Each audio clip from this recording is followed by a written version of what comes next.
La semana pasada estuvimos pendientes en los medios de comunicación y en redes sociales de un supuesto acto de violencia contra la mujer por parte de una persona pública en este país. Hoy te voy a explicar cuál es la diferencia entre algunas de las posibilidades de imputación que tiene en este caso, si es que llegase a concretizarse un proceso penal. Quédate que en unos pocos minutos te voy a explicar cuál es la diferencia entre el feminicidio, las lesiones, el homicidio y cuándo estamos frente a un delito consumado y cuándo estamos frente a un delito en grado de tentativa. Es importante aclarar desde un inicio que cualquier acto de violencia se produzca respecto de una mujer o de un hombre o cualquiera sea la perspectiva de género que se tenga, debe ser repudiado y condenado. No existe justificación alguna para un acto de violencia en cualquiera de sus modalidades. En el caso que vamos a analizar, a grosso modo, trataré de explicar cuáles son las posibilidades de imputación, ya sea como un delito consumado o como un delito en grado de tentativa, como posibilidades académicas o desde una perspectiva de docencia que quiero compartir con ustedes para que puedan ustedes hacerse una idea y formarse un criterio acorde a la realidad del derecho. Respecto de las posibilidades de imputación, pueden existir hasta 4 posibles delitos. Lesiones, dependiendo de la magnitud de las lesiones que haya sufrido la persona, homicidio simple, homicidio parricidio y feminicidio. Son 4 tipos penales que podrían ser imputados. Hay que aclarar desde este punto que el delito de feminicidio no es automáticamente imputado cuando la agraviada es una mujer. Aquí se tiene que tener en cuenta que este es un delito de odio, en el que el homicidio se comete respecto de una mujer por su condición de mujer.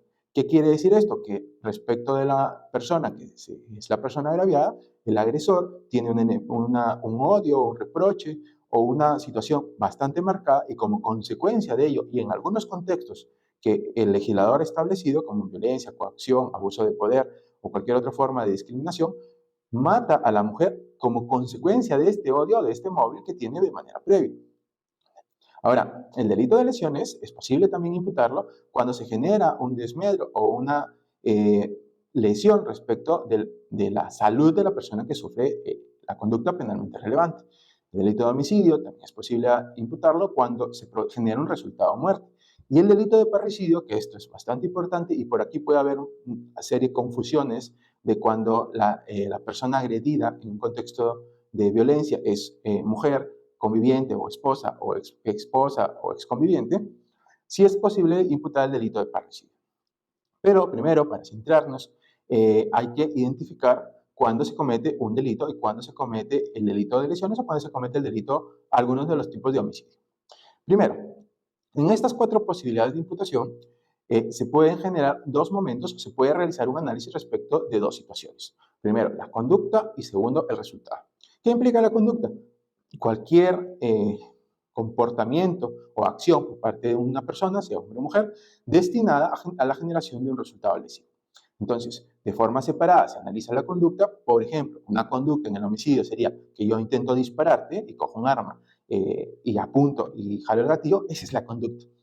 Pero el tipo penal de homicidio me exige también la necesidad de un resultado lesivo. ¿Cuál sería el resultado? Pues la muerte de la persona a la que le he apuntado y le he disparado. Entonces es importante separar estos 2 momentos porque a estos delitos que tienen estos 2 momentos de análisis se les denomina delitos de resultado.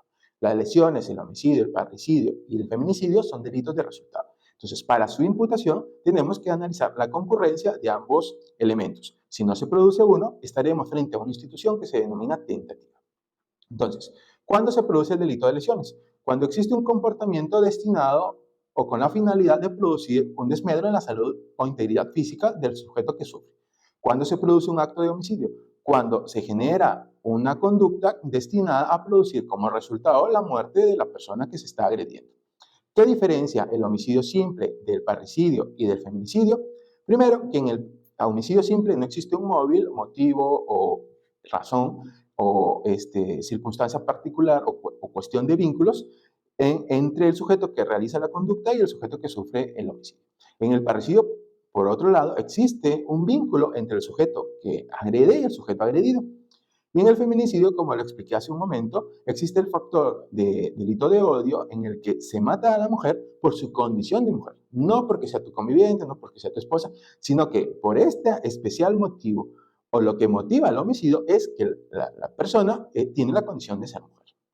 Ahora, en el caso que estamos analizando, es una cuestión muy recurrente que, por ejemplo, para agravar la situación del imputado o para generar una prisión preventiva o cualquier circunstancia, se le impute el delito de feminicidio. Esto no quiero decir que en este caso no sea correcto, pero desde una perspectiva objetiva no siempre debe concurrir el delito de homicidio, porque tiene que haber el factor que se mata por su condición de mujer. Ahora, se imputa feminicidio en grado de tentativa. ¿Qué lo distingue de las lesiones? Porque si nos podemos advertir, la persona que ha sufrido la agresión no se le ha generado el resultado lesivo o muerte, sino que se han producido lesiones. Entonces, ¿en qué se distingue las lesiones consumadas del delito de feminicidio en grado de tentativa? El nivel de riesgo que ha incorporado el agresor respecto del resultado lesivo que ha obtenido. Entonces, no es lo mismo que yo a una persona le tire una piedra y le lesione la pierna, a que yo con un cuchillo en una zona vital como es el pecho, lo apuñale. Entonces, entre estos dos ejemplos existe algo que se denomina niveles de riesgo. Entonces, lo primero es un riesgo moderado que puede generar una lesión, lo segundo es un riesgo intenso que puede generar la muerte.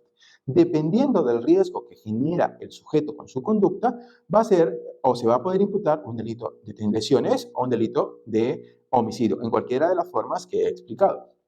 Entonces, en el caso que estamos analizando, ¿qué sería lo más adecuado? Considero, sin tener muchos detalles del caso, sino solo las imágenes que todos hemos podido ver en los medios de comunicación y en redes sociales, que lo más adecuado a nivel de imputación sería atribuir el delito de lesiones, porque el riesgo que está generando no es un riesgo que pueda acarrear o que pueda producir la muerte del sujeto que ha sufrido la agresión.